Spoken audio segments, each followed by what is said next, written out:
इसके अलावा वज़ीर ख़ारजा बिलावल भुट्टो ज़रदारी ने आलमी सतह पर भारत के हवाले से जो है वो उनका I'd like to remind the Honourable Foreign Minister or the Minister for External Affairs of India that Osama bin Laden is dead, but the butcher of Gujarat lives. And he is the Prime Minister of India. What is the RSS? The RSS draws its inspiration from Hitler's SS within India. Who perpetuates terrorism?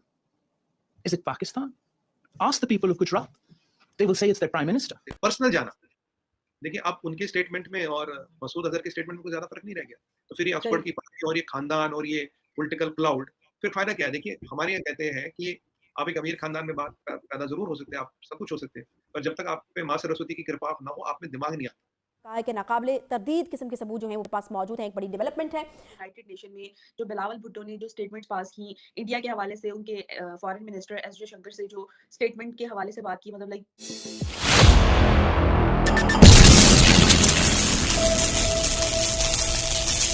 कहा कि हाँ जी, Usama bin Laden तो मर गया है, लेकिन जो butcher of Gujarat है वो जिंदा है।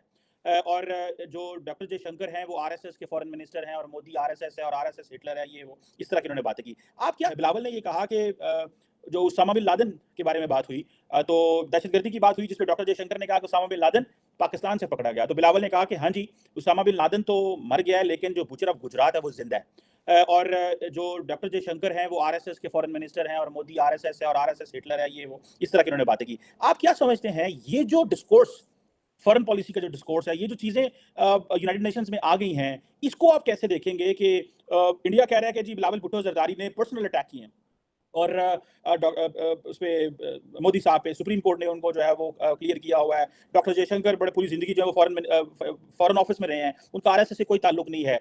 ये जो चीज़ें बिलावल भुट्टो जरदारी कर रहे हैं, घर में तो शायद उनको बहुत ज़्यादा वैल्यू मिलेगी, पाकिस्तान में तो वो बल्ले बल्ले होगी उनकी। आप क्या समझते हैं, इसका क्या इम्पैक्ट पड़ सकता है? ताल्लुकात तो ऑलरेडी हमारे जो है इंडिया के साथ ना होने के बराबर है, इसका डिप्लोमेटिकली क्या फॉलोअप हो सकता है? और आप क्या समझते हैं कि पाकिस्तान ये शोर जो मचा रहा है, इसका कोई इम्पैक्ट पड़ेगा कहीं पे? गो कि इंडिया दुनिया में बड़ा रेलिवेंट है। फॉर एग्जाम्पल बिलावल ने ये भी कहा कि वहाँ पे जो यूएन में गांधी साहब की जो एक स्टैचू जो है उसको रखा गया है, अनवील किया गया। तो उन्होंने कहा कि बीजेपी इंडिया में तो गॉडसे को जो है वो खुदा बना के रखती है और यूरोप और अमेरिका में गांधी को जो है वो वैल्यू देती है। तो ये जो टेम्परेचर और ये बातें हैं, how do you see this sir? देखें जी, ये तो जो डिप्लोमेटिक एक्सचेंज है वो दो ऐसे मुल्कों के दरमियान है जो पॉइंट ऑफ नो रिटर्न पे पहुंच चुके हैं।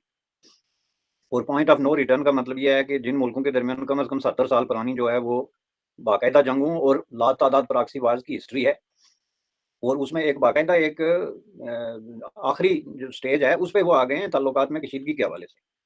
तो इस हवाले से एक जो प्रॉब्लम हुआ है इम्बैलेंस, वो ये कि मिलिटरीली इंडिया जो है वो एक विनिंग पोजीशन में चला गया।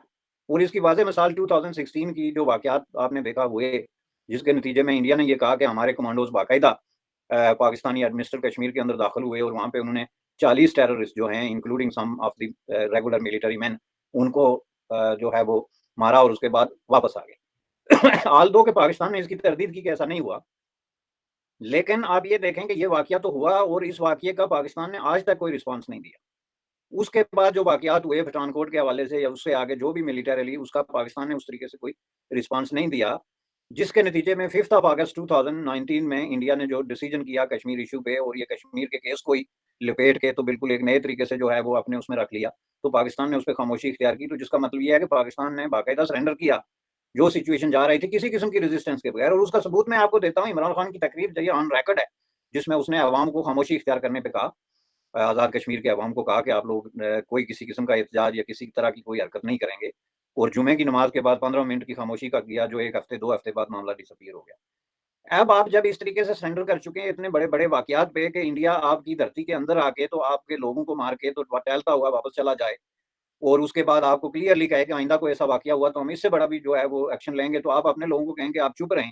तो इसका मतलब ये है कि आपने एक डिसीजन कर लिया कि हम अब मिलिटरीली जो है वो इंडिया के साथ किसी तरह का एक्सचेंज जो है वो करने के लिए तैयार नहीं, तो हम अक़वाम मुत्तहिदा में तकरीर करेंगे।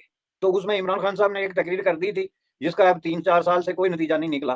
तो उसी तरीके से ये इमरान खान थ्योरी है कि भाई मोदी साहब या जयशंकर या कोई आदमी जो है उसका आरएसएस से ताल्लुक है। ये एक डेमोक्रेटिक कंट्री है इंडिया, और ओपन वोट्स में ये लोग इलेक्ट होके आए हुए लोग हैं। पहली बात ये है कि ज़ाहिर है जो लोग इंडिया की तारीख और उसका कल्चर और उसकी जो है वो सोशियो इकोनॉमिक हिस्ट्री समझते हैं। उनको पता है आरएसएस एक इंडिपेंडेंट डिफरेंट ऑर्गेनाइजेशन है which has nothing to do with BJP और कांग्रेस या इस तरह की जो फोर फ्रंट पे ऑर्गेनाइजेशंस हैं। लेकिन ये इमरान खान की थ्योरी है जो बिलावल साहब हूबहू रिपीट कर रहे हैं, विच इज वेरी अनफॉर्चुनेट। मैं आपको बता दूं, क्योंकि इसका मतलब क्या है कि जब आग और पानी एक होना शुरू हो जाए, इसका मतलब है इनके पीछे कोई तीसरा आदमी बैठा हुआ है जिनको ये थ्योरियां दे रहा है। भाई थोड़ी सी स्टडी और रिसर्च तो कर लो कि आरएसएस है क्या और उसका रोल क्या है 21st सेंचुरी की इस पॉलिटिक्स में जो इस वक्त इंडिया में हो रही है, उसमें वाकई क्या आरएसएस जो है वो कोई इस तरह की किंग मेकर का रोल प्ले कर रही है, या ये सिर्फ आपके जहन में इंडोफोबिया और आरएसएस फोबिया और इस तरह के खौफ और हरास की कैफियत में आप मुबतला होकर कुछ भी कह रहे हैं। ये मतलब अनफाउंडेड किस्म की स्टोरीज हैं जनाब, जिनको यूनाइटेड नेशन जैसे बड़े फोरम पे मैं समझता हूँ कि उठाना ही जो है ना इमेच्योरिटी है। और इसके पीछे पाकिस्तान की वही फरसुदा किस्म की वजारत खारजा की सोच कार फरमा है। मैंने कई दफ़ा अर्ज किया कि पाकिस्तान की वजारत खारजा की फाइलें और उनका कंटेंट 50 साल पुराना है और उसको अपडेट करने की जरूरत है, जो वो कर नहीं रहे। इसकी मुझे समझ नहीं कि क्यों नहीं कर रहे, लेकिन there is something seriously wrong with them. प्रस्ताव हो सकता है उनके पास वो आज़ादी ना हो, आप सारा वजन उन्हीं पे डाल रहे हैं बेचारों पे। वो तो बस समझिए अपनी दिहाड़ी मजदूरी करके जा रहे हैं, जिधर से डोरियां लाई जाती हैं सियासतदानों की, ये भी तो उन्हीं पे डिपेंडेंट है। तो आप इन बेचारों को फिर क्यों कह रहे हैं, इन मासूमों को? ये तो बस अपना जो उनको कहा जाता है वो कर देते हैं। जवाब दे तो वही है ना जनाब, जवाब दे तो वही है। अब हमें क्या पता है कि पीछे इनविजिबल फोर्स कौन सी बैठी है और क्यों बैठी है, इसका जवाब भी तो वो देना। लेकिन ये स्टोरी बहुत पुरानी पेश कर रहे हैं, ये अब बीत चुकी है। डॉक्टर जयशंकर सुब्रमण्यम को क्वेश्चन कर दिया ऑन कश्मीर। ये शुरू इस तरह हुआ है, तो उन्होंने फिर इन रिस्पॉन्स कहा कि आप अपना जो है टेररिज्म का जो रिकॉर्ड है उसको ठीक करें और अमन की तरफ कोई बात करें। ये क्या you keep on repeating the same thing, आपकी मतलब जो उधर से फिर इल्ज़ाम लगा। और उन्होंने कहा कि दुनिया का सबसे बड़ा टेररिस्ट जो है वो आपके मुल्क में था, पकड़ा गया है, और बाकी जो आपकी टेररिस्ट एक्टिविटीज हैं सारी दुनिया के सामने है। And I think Jaishankar was absolutely right. आप यूएन की जो लिस्ट देख लें टेररिस्ट की, उसमें पता नहीं 27 नाम पाकिस्तानियों के हैं या इससे ज्यादा है, बल्कि 27 ऑर्गेनाइजेशंस के नाम है और इनकी सारी एक्टिविटीज जो है वो ऑन रिकॉर्ड है। ठीक है, देखिए जरदारी साहब को एक्सपीरियंस नहीं है। उन्होंने आज ये प्रूव कर दिया कि आप किसी भी बड़े खानदान के हो, आपके नाना कुछ रहे हो, आपकी मदर कुछ रहे हो, आपके फादर कुछ रहे हो, आप कहने को पॉलिटिकल खानदान में पैदा ऑक्सफोर्ड से पढ़ के आए हो, और ऑक्सफोर्ड से पढ़ने के बाद भी जबान पे कंट्रोल और क्या कितना कहाँ बोलना है वो नहीं एक्सपीरियंस। अगर उन्हें डॉक्टर जयशंकर साहब का जवाब भी देना था तो जिस लहजे में डॉक्टर जयशंकर साहब ने एक इंडायरेक्ट रेफरेंस लेके जवाब दिया, वो भी एक इंडायरेक्ट रेफरेंस लेके जवाब देते, पर्सनल जाना। देखिए आप उनके स्टेटमेंट में और मसूद अजहर के स्टेटमेंट में कोई ज्यादा फर्क नहीं रह गया। तो फिर ये ऑक्सफोर्ड की बात और ये खानदान और ये पॉलिटिकल क्लाउड, फिर फायदा क्या है? देखिए हमारे यहाँ कहते हैं कि आप एक अमीर खानदान में बात पैदा जरूर हो सकते हैं, आप सब कुछ हो सकते हैं, पर जब तक आप पे माँ सरस्वती की कृपा ना हो, आप में दिमाग नहीं आता। तो दिमाग का, अब दिमाग तो दुनिया की किसी मंडी में मिलता नहीं, अब सिखाए क्या कहाँ से? एक्सपीरियंस नहीं है। आप अगर 2-5 साल ही पहले कहीं स्टूडेंट रहते, फिर आप बढ़ते सीखते जवाब कैसे देना है। उत्तेजित होना या ना होना ये फॉरेन मिनिस्टर को शोभा नहीं देता। अगर आप मेरी माने तो आज के डेट में बिलावल भुट्टो जरदारी साहब पाकिस्तान के लिए लायबिलिटी बन चुके हैं। You can not have a foreign minister talking like this, you can not. और आप ट्रेड की बातें करते हो, पीस की बातें करते हो, प्रॉस्पेरिटी की बातें करते हो, यहाँ कोई फर्क नहीं पड़ेगा। क्योंकि अगर मोदी जी की बात करें, भाई sessions court, high court, supreme court, SIT sub level से इज गॉट क्लीन चिट, वो मसला नहीं है। बट क्या आप इतनी लेवल पे आएंगे? Will you reach this low and will you abuse the prime minister of other country? देखिए क्योंकि आप खुद एक फॉरेन मिनिस्टर है, आप कोई ऑर्डिनरी व्यक्ति नहीं है। आए फॉरेन मिनिस्टर तो मतलब आपने कहा ये पूरे पाकिस्तान ने कह दिया। So now your statement has almost become a liability for Pakistan. Now will Pakistan want to live with this liability? Will Pakistan want to go with this liability? That's the call Pakistan has to take.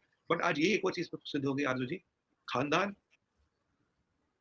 Oxford की degree फर्क नहीं पड़ती, जिसमें बुद्धि आती है वो सरकारी स्कूल में पढ़ के और छोटे से घर परिवार से उठ के जिसने स्टेशन पे चाय बेची वो दुनिया का सबसे बड़ा लीडर बन सकता है। जो लीडरों के खानदान में पैदा हुआ हो, जो $3,500 के गुची के जूते पहनता हो, मतलब $3,500 तो खैर मेरे को पता भी नहीं होते कितने होते, गिनने पड़ेंगे, तो उसके जूते पहनता हूँ, तो उसके लिए अब हम खादी पहनने वालों को गुची समझ गया ना मैम। अब उन लोगों के लिए ये क्या है? मतलब आप देखिए उन लोगों के लिए, मतलब you are born with a silver spoon in your mouth और आपको उसी का एरोगेंस हो गया, you cross all the red lines, you cross all the diplomatic red lines. नहीं, आप बिल्कुल ठीक कह रहे हैं। मैं खुद इस उनके स्टेटमेंट को और उनकी इस बात को खुद सपोर्ट नहीं कर रही हूँ, और पूरा दिन आप लोगों के चैनल्स पे ही थी, लेकिन मैंने कहीं सपोर्ट नहीं किया। बिल्कुल इस तरह की ज़बान इस्तेमाल नहीं करनी चाहिए, इस तरह के जो है अपने आप को इस तरह नहीं दिखाना चाहिए, बहुत एम्बैरेसिंग है। लेकिन साथ-साथ आपको नहीं लगता कि अभी बिल्कुल नए हैं, अभी फर्स्ट टाइम आए हैं, आते ही फॉरेन मिनिस्टर बन गए हैं, फैमिली की बेस पे ऑफ कोर्स, अपनी क्वालिटीज़ या अपनी मेरिट पे नहीं आए। तो इस वजह से भी हो सकता है ये गलती हो गई हो, आइंदा ख्याल करें। तो टर्म्स को हम सिर्फ उसकी बेस पे अगर हम बिगाड़ते चले जाएँगे तो वो भी तो ठीक नहीं है। नहीं देखिए आजू जी, ये जो डेफिनेटली देखिए, आप डॉक्टर जयशंकर साहब से कंपेयर कीजिए, he is a career diplomat, शायद उनको 51 साल का सर एक्सपीरियंस है। Sir sorry to cut you, मगर ये कि कंपैरिजन भी नहीं बनता बिलावल भुट्टो जरदारी का डॉक्टर जयशंकर के सामने। मैं ऑनेस्टली बता रही हूँ, कोई कंपैरिजन नहीं, कोई आप नहीं, बोल नहीं सकते। और वो तो एक बार वो भी मुझे याद है भुट्टो साहब का, वेलकम टू नया पाकिस्तान, पुराना पाकिस्तान। अब उर्दू भी उन्हें शायद वैसी कमजोरी होती है, उर्दू कुछ अजीब से फ्रेंच स्टाइल में उर्दू बोलते हैं वो कुछ कुछ कहते हैं, वो हमारे कुछ पंजाबियों को कहते हैं मरासी। अब मरासी क्या होता है मुझे नहीं पता, तो उस स्टाइल में तो वो उर्दू बोलते हैं। अब एनीवे, मेरा कहने का मतलब ये है कि ये तो पाकिस्तान को सोचना है ना, आपको फॉरेन मिनिस्टर किसको बनाना है, किसके हाथ में आप तलवार दे रहे हो, ये तो आपको सोचना है ना। देखिए, आपके या तो वो आके वो तो अपोलोजाइज कर ले, उनको तो माफी मांगनी चाहिए, शुड अपोलोजाइज भाई नहीं, this is for a moment. और आप किससे कंपैरिजन कर रहे हो? उसामा बिन लादेन से? मतलब वहाँ कंटेक्स्ट क्या चल रहा है? उसामा बिन लादेन का कंटेक्स्ट चल रहा है और आप ये कर रहे हो। उसामा बिन लादेन आप क्या पकड़ेंगे? दुनिया का इंटरनेशनल टेररिस्ट है, ये हमने दुनिया कहती है।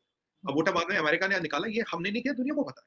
जब ऐसी चीजें हो रही, what are you trying to defend? Osama bin Laden तो लायबिलिटी, हम आपको तो अगर ये कहना चाहिए, आप तो जानते नहीं कैसे आ गया यार, ये तो हमारी गलती आ गई। हम मतलब आपके यहाँ के कुछ एनालिस्ट जर्नलिस्ट इतने तेज है, उसामा बिन लादेन को टेररिस्ट कहते हैं, हाफिज सईद को टेररिस्ट कहते हैं। उनमें इतना अकल है, उतना दिमाग है कि they don't want to get into that. और यहाँ जरदारी साहब is walking into the minefield. मतलब ये और मुझे नहीं लगता कि देखिए अब इसका डिप्लोमेटिक आउटकम क्या होगा, क्या I am not the right person at the right moment, that prime minister Modi, doctor Jaishankar and other senior people जो भी है, दे विल डिसाइड। बट हाँ, ये एक चीज रहती है, देखिए लोग रहते हैं, लोग जाते हैं, आते हैं जाते हैं, पर बातें रह जाती है आंसू से। बातें कहीं बिल्कुल। नहीं जाती, बातें कहीं ना कहीं रह गई है। एक कहते हैं ना, अगर शीशे में दरार आ जाए तो वो शीशे में वो शीशा फिर पूरा ठीक नहीं होता, चाहे पानी लीक ना हो। सर पता नहीं अजीब सी बात है, पाकिस्तान में जब भी कोई गवर्नमेंट आती है, कोई प्राइम मिनिस्टर या फॉरेन मिनिस्टर जब बनते हैं, तो ये भारत के खिलाफ बात करते हैं, भारत के प्राइम मिनिस्टर के खिलाफ बात करते हैं। इमरान खान का भी आपको याद होगा, उन्होंने कहा कि जी बड़े ऑफिस में आ गया छोटा आदमी, ये वो इस किस्म के अल्फाज उन्होंने इस्तेमाल किया। बाहर जाते ही तारीफें शुरू कर देते हैं, और मेरे ख्याल है ये भी यही करेंगे। जिस दिन ये बाहर निकलेंगे उस दिन इनको भारत से अच्छा कुछ नजर नहीं आना, और इन्होंने फिर जो है वो मोदी जी के गाने गाने शुरू कर देते हैं। ये वाली चीज तो पाकिस्तानी होके मुझे समझ नहीं आती कि इनको क्या हो जाता है, कि जब ये गवर्नमेंट में आते हैं तो उल्टा बोलते हैं, और जब बाहर निकलते हैं तो कुछ और कहते हैं। तो आपका क्या ख्याल है, ये ऐसा क्यों करते हैं? देखिए आजू जी, एक कहावत है हमारे यहाँ, विनाश काले विपरीत बुद्धि। अहंकार और अभिमान, ताकत का नशा। हुँ। अब भुट्टो साहब को तो ये लगा ना कि मैं तो बाय डिफॉल्ट, मैं तो कुदरत ने ही ऐसे घर में पैदा किया कि मेरे को तो बनना ही बनना है, मैं तो बनूंगा ही बनूंगा। तो देखिए, अगर मेहनत करके आए होते हैं, अगर अब देखिए मोदी जी 15 से 20 साल तो संघ के प्रचारक थे, गली कोचों की खाक छानी, फिर 15 साल सीएम रहे, फिर अब 8 साल से पीएम है। 50 साल जिस आदमी ने राजनीतिक कैरियर अपना बनाया हो, गली कोचे से उठ के ट्रेन में, बस में सफर करने के बाद वो यहाँ आए, तो उनको पता क्या है। अब डॉक्टर जयशंकर आईएएस करके क्लियर आए, इंडियन फॉरेन सर्विस, इतनी जगह डिप्लोमेट रह चुके, 4-5 लैंग्वेज बोल लेते हैं, दुनिया भर में घूमे, पता नहीं कितना घूमे, उस पर तो किताब लिखी जाएगी कभी-कभी इतनी मोटी। तो अब वो लोग उस पोस्ट पे बैठे, उन्हें एक एक्सपीरियंस, एक तजुर्बा, उनका प्रैक्टिकल एक्सपीरियंस। यहाँ तो इसलिए बैठे ना, आपका नाम बिलावल भुट्टो जरदारी है और तो आपकी कोई क्वालिफिकेशन है नहीं। मैं ये भी कहता हूँ, मैं with a lot of conviction, लोग शायद को अच्छा नहीं लगा, अगर पाकिस्तान में कोई सीजन डिप्लोमेट हो तो ऐसे बात नहीं करता। अगर बिल्कुल आपके नहीं यहाँ करते। कोई सीजन हुँ, डिप्लोमेट हो, ऐसे कभी बात नहीं करता, क्योंकि नेवर। यही फर्क है। हुँ, मैंने एक ट्वीट भी आज किया था, मैंने कहा एक्सपीरियंस डज मैटर। इतना एक लाइन हुँ, होती है, एक्सपीरियंस मैटर्स, वो उन्होंने साफ सर्च करके दिखाया। तो हुँ। ये हमारे राहुल गांधी जी भी वैसे बहुत उल्टे सीधे बयान देते हैं।